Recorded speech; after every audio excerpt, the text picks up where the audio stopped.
there's a school in which class 8th has 12 boys and 8 girls. So total strength of the class is 12 boys plus 8 girls, that is 12 plus 8, which is 20. So total number of students in class 8th is 20, out of which 12 are boys and 8 girls. So we've already seen how to compare these boys and girls in a class by ratio. What I can say is that ratio of boys to ratio of girls in class 8 is 12:8. This is what we've already seen. Now we can express this ratio by division. So I can say that 12:8 can be expressed as division, that is 12 divided by 8. Now when we have division, we can divide the numerator and denominator by the same number. That does not change the fraction here. So this can be expressed as division, which is 12 divided by 8. Further, you can divide both the numerator and denominator by the same number. That would not affect the fraction. So let's say I divide both the numerator and denominator by 4. What do I get? 12 divided by 4 gives me 3.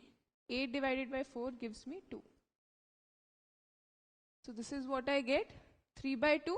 Now 12 by 8 is nothing but 12:8 if I write it in ratio. And this comes out to be 3:2 if I express this fraction or division as ratio.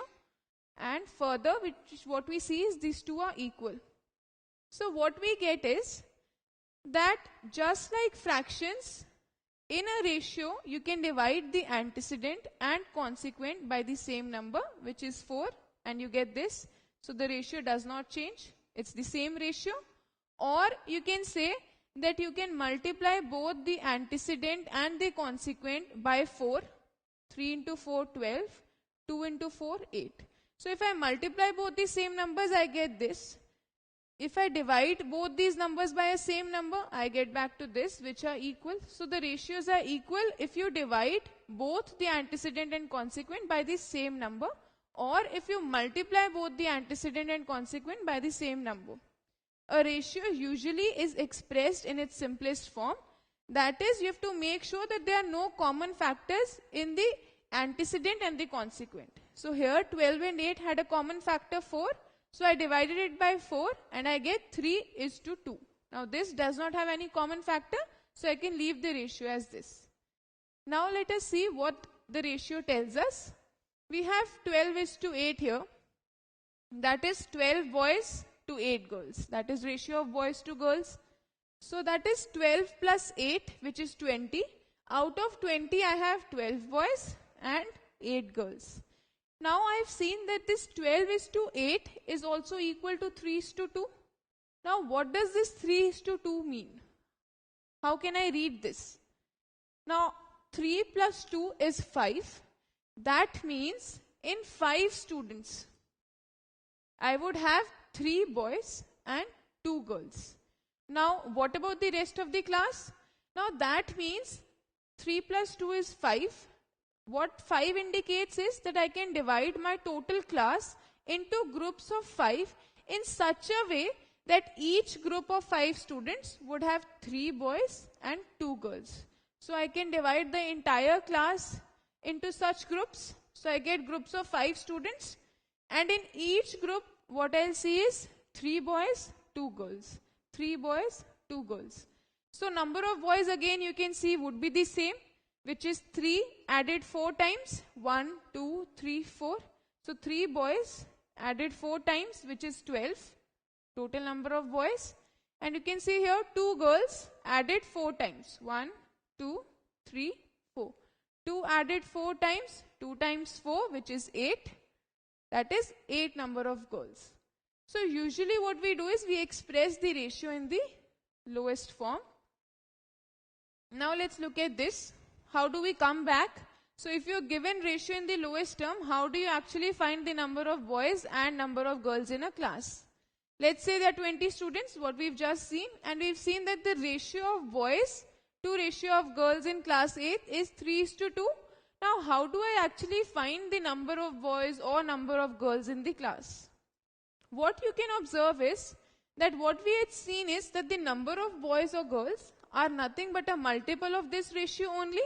So let us assume that ratio or the number of boys in the class is 3 times x. Let us assume that number of boys is a variable x. So what I do is I multiply the antecedent and consequent both by a number which is x. Same number, does not change my ratio. So I get 3x and 2x. Now this represents the number of boys in the class and the number of girls in the class. So what I get is that the number of boys in the class would be 3 times x, that is 3x, and the number of girls in the class is 2 times x, which is 2x. Remember that the number would be a multiple of this ratio only. This is the ratio in its lowest form. Simplest form, what you need to do is multiply by a number which we assume here in this case, which we suppose as x. So a multiple of that would be 3x and 2x. Number of boys and number of girls in the class. So now I can find the total students. Total students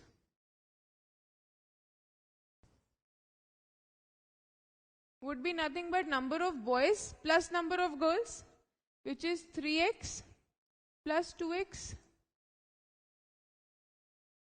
So I get total students as 3x plus 2x, which is 5x now. So total students is 5x, but I already know that total students are 20 here. So what I can say is that 5x, which is the total number of students, is equal to 20, because total number of students are 20.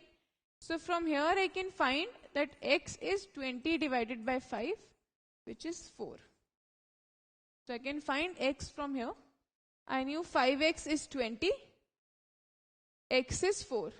Now number of boys in the class is 3x, which is 3 times x. So 3x, which is 3 times x, and x is 4.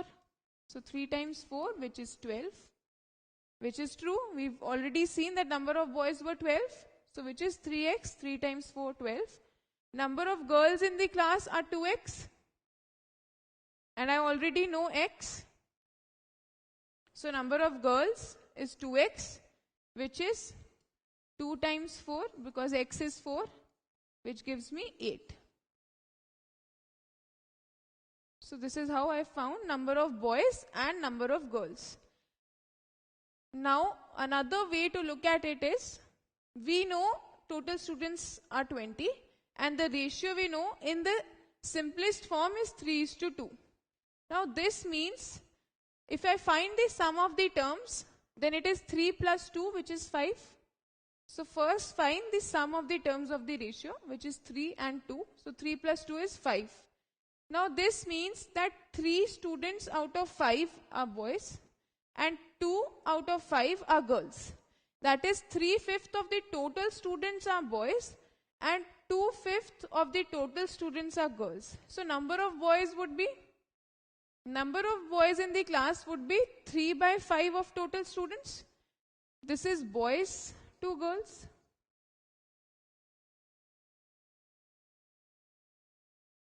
So boys to girls. Now number of boys would be 3 by total, which is 5, sum of the terms.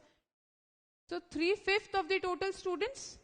Now this would be total students in the class, we already know are 20. So this is 3 times 4, which is 12.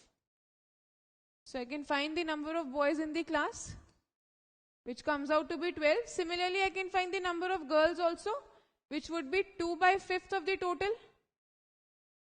So number of girls would be 2/5 into total students, which is nothing but 2/5 into 20, which is 2 times 4, which is equal to 8. So number of girls comes out to be 8.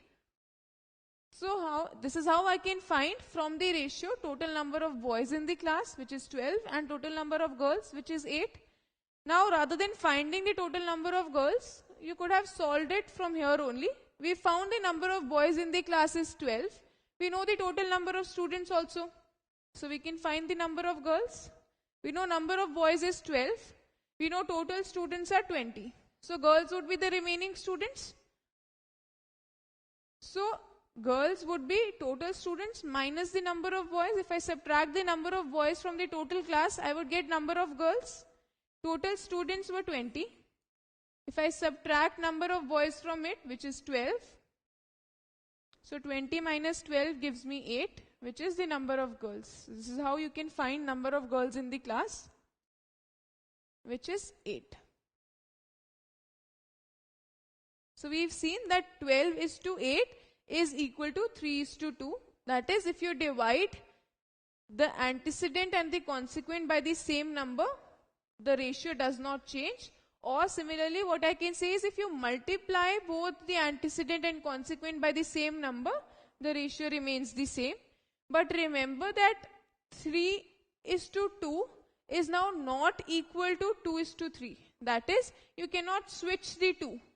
The order changes. The order matters. So the ratio changes when you change the order. Here 3 is to 2 is ratio of boys to girls. Now, if you keep the quantity the same, that is ratio of boys to girls, and here also you have ratio of boys to girls, and you just switch the numbers, which is from 3 is to 2, you make it 2 is to 3, then it is not the same, because this says that in 5 students, that is 3 plus 2, 5, you would have 3 boys and 2 girls, 3 boys and 2 girls, whereas what does this mean? This means that in 2 plus 3, that is 5 again, in 5 students you would have 2 boys and 3 girls. 2 boys and 3 girls. So it is not the same. Do not inverse the numbers. That does not remain the same. So remember that. That is, order is important while writing the ratio. Just see what are you trying to express and then correctly write the order. Ramesh and Vinod, both of them, go to a pizza corner to buy a pizza. Now the pizza costs 250 rupees. So Ramesh gives 100 rupees, whereas Vinod contributes 150 rupees. So both of them, now the pizza had 10 slices. So the pizza was served in 10 slices. What they decide is that both of them will have the pizza in the ratio in which they have contributed the money.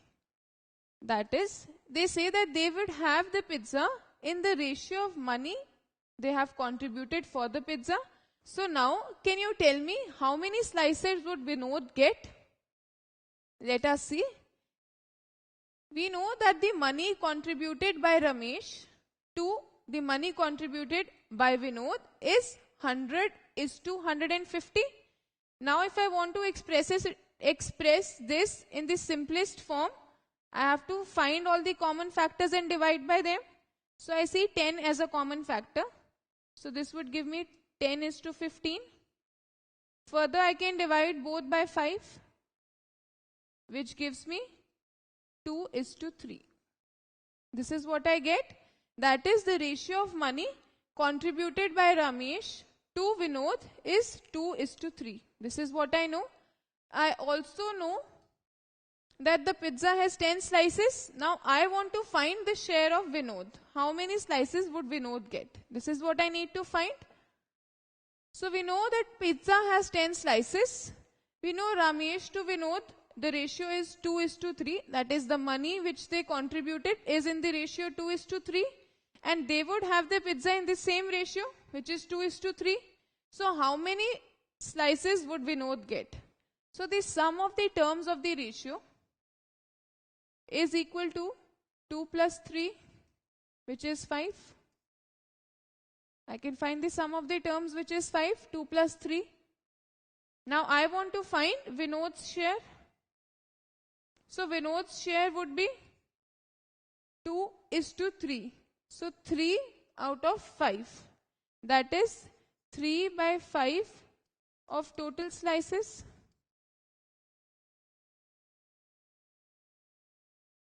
This would be the share of Vinod, which is 3 by 5 of the total slices in the pizza. Now this is 3 by 5. We know that the pizza was divided into 10 slices.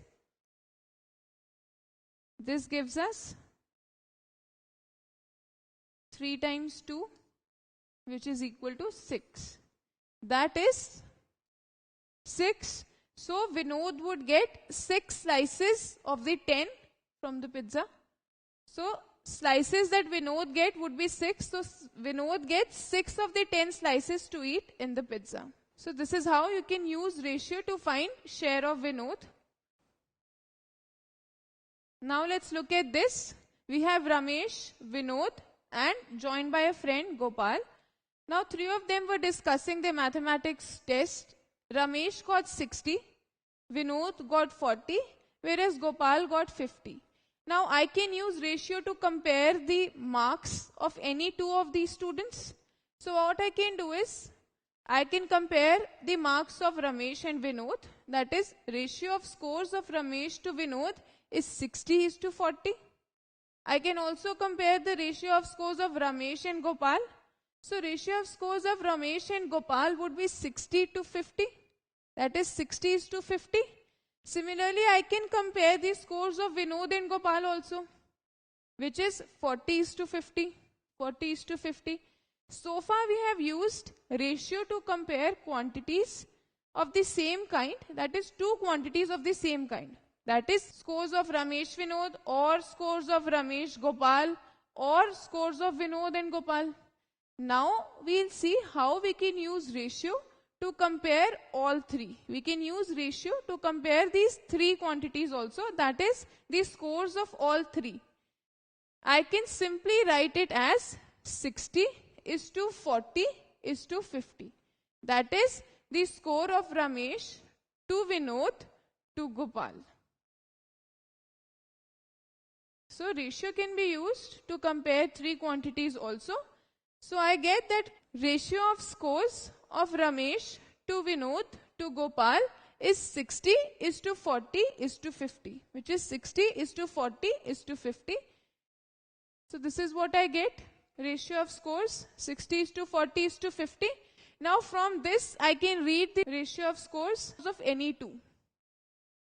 This is Ramesh's, this is Vinod's, and this is Gopal's. So now from this I can find the ratio of Ramesh to Vinod, which is 60:40.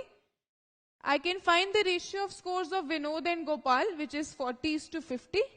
I can also find the ratio of scores of Ramesh and Gopal, which is 60:50. So from this 3 I can read any 2. I can compare any 2 also. So this is what I get. Now further what we had seen is that a ratio has to be expressed in the simplest form. What you can see is that there is a common factor 10 in all these 3 terms. So I can divide all the terms by 10 and I get 6:4:5. Now these 2 terms have a common factor 2, but 5 does not have 2 as a factor. Now I cannot express it further in the simplest form because all 3 terms do not have the same common factor. So we do not have one common factor which divides all these 3 terms. So no common factor in these 3 terms. So this is the simplest form. So we can say that the ratio of scores of Ramesh to Vinod to Gopal is 6:4:5. So now what happens is, we know that the ratio of the scores is this. Now the teacher has 60 chocolates with him and he decides to distribute these chocolates in the ratio of the marks scored by these 3. So he has to distribute those 60 chocolates among these 3 students and he decides to distribute those chocolates in the ratio of the scores they have obtained. So we know that the ratio of scores is 6:4:5 and the total number of chocolates that have to be distributed is 60. So now can you find how many chocolates would Ramesh get or Vinod get or Gopal get? I want to find the share of chocolates each person gets. So I know the total number of chocolates is 60. I know the ratio also in which the chocolates would be distributed. So sum of these terms would be 6 + 4 + 5, which is 15. So sum of the terms of the ratio is 6 + 4 + 5, that is 15. Now let's find each one's share. So Ramesh's share would be 6 out of these 15. Sum of terms is 15. So 6 of 15 of total chocolates.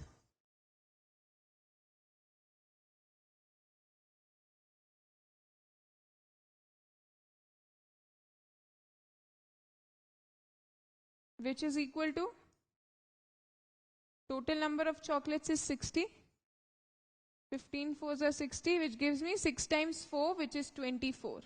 So number of chocolates that Ramesh gets is 24. Now let's find Vinod's share. This is Ramesh's share, 24. Now let's find Vinod's share, which is 4 of these 15. That is 4 by 15 of total chocolates.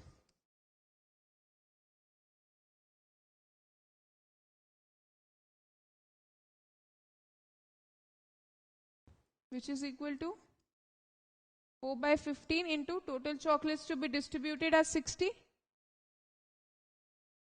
This gives me 16. That is, number of chocolates that Vinod gets would be 16. Now let's find Gopal's share. One way is to do is, we know total chocolates that are to be distributed is 60. We know share of Ramesh, which is 24. We know share of Vinod, which is 16. So 24 plus 16, and you can subtract this from the total number of chocolates to get Gopal's share. Or else we can follow the similar way. We can find Gopal's share, because we know it is 5 of the 15. That is 5 of 15 of the total chocolates.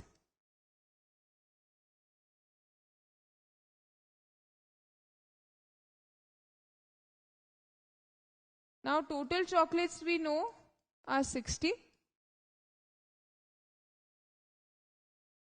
So this gives me 20. That means Gopal would get 20 chocolates out of the 60.